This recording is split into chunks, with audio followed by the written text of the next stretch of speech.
of such a kind that it might win me the favor of the fair one through whom I am gay. For I do not think any man anymore is of such right discernment. I see them all so full of envy that I scarcely know two of them who turn toward joy without some failing.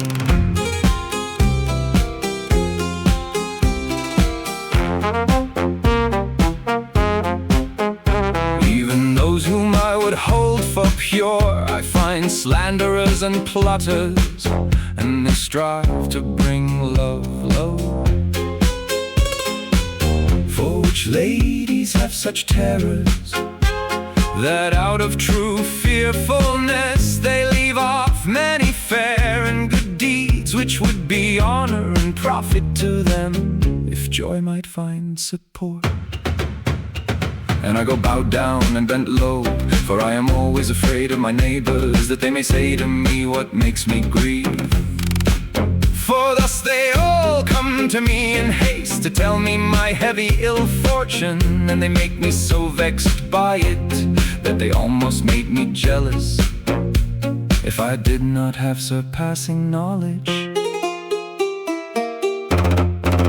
then I remember how my lady grows strong, she whom good worth nourishes, there where the most fearful fate befalls her.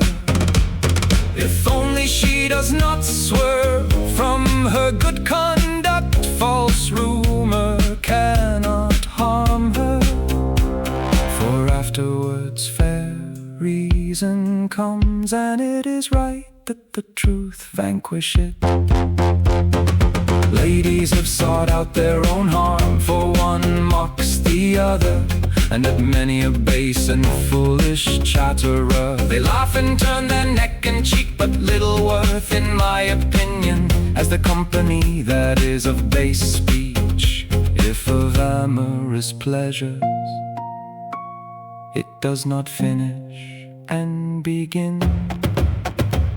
Beloved, for you I languish, for you die, and if you heal me, forever I shall be true to you.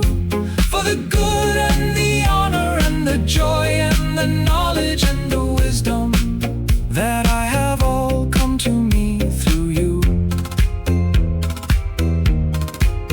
And if yet more were in me, yours would be the greater worthiness. More than a friend, my discernment. May God take it from me if I part from you, Miraval, or my songs, for I wish your wrong to vanquish me.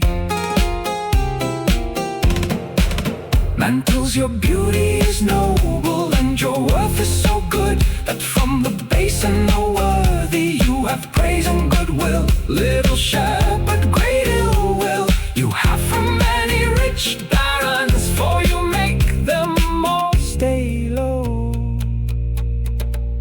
and you raise up your worthiness.